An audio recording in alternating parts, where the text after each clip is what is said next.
ఓం శ్రీ గురుభ్యో నమః. మాస్టర్స్, ఈరోజు మనం మూలాధారం గురించి చెప్పుకుందాం. మూలాధారం అంటే ముఖ్యంగా మనం 4 రేకులుగా చెప్పుకుంటాం.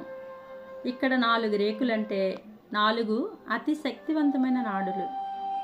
ఈ నాడులు అతి అద్భుతంగా పనిచేస్తూ ఉంటాయి. అతి శక్తివంతమైన నాడులు. అలాగే మూలాధార చక్రం యాక్టివేట్ ఎవరికి కానీ జరుగుతుందో వాళ్ళకి అనుకున్న కోరికలన్నీ కూడా నెరవేరుతూ ఉంటాయి. ముఖ్యంగా ఇది ధ్యానం చేసే వాళ్ళకి అతి సునాయాసంగా యాక్టివేట్ అవుతూ ఉంటుంది.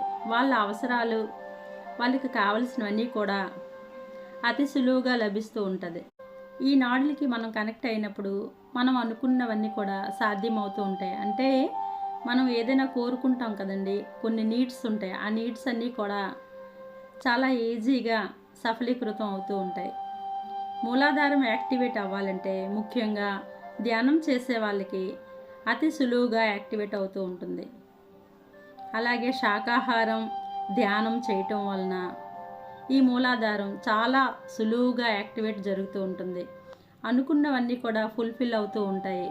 మూలాధారంతో ఎప్పుడైతే కనెక్టివిటీ జరుగుతుందో మన నీడ్స్, కొన్ని అవసరాలు ఉంటాయి కదండి, ఆ అవసరాలన్నీ కూడా చాలా సులువుగా తీరిపోతూ ఉంటాయి.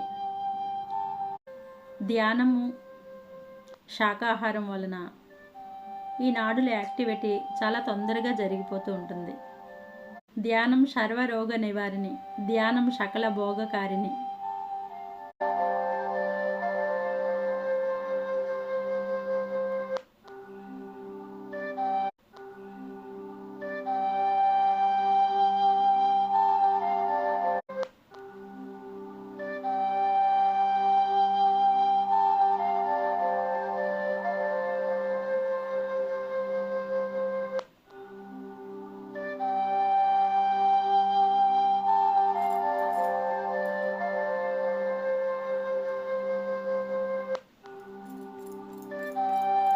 ఇంతటి అద్భుతమైన ధ్యానముని, జ్ఞానముని నేర్పించిన గురువుగారు బ్రహ్మర్షి పితామహ పత్రిజీ గారికి హృదయపూర్వక ధన్యవాదములు.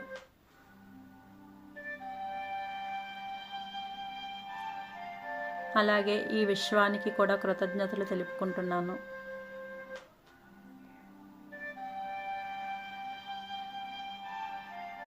అలాగే ఈ ప్రకృతి మాతకు కూడా కృతజ్ఞతలు తెలుపుకుంటున్నాను.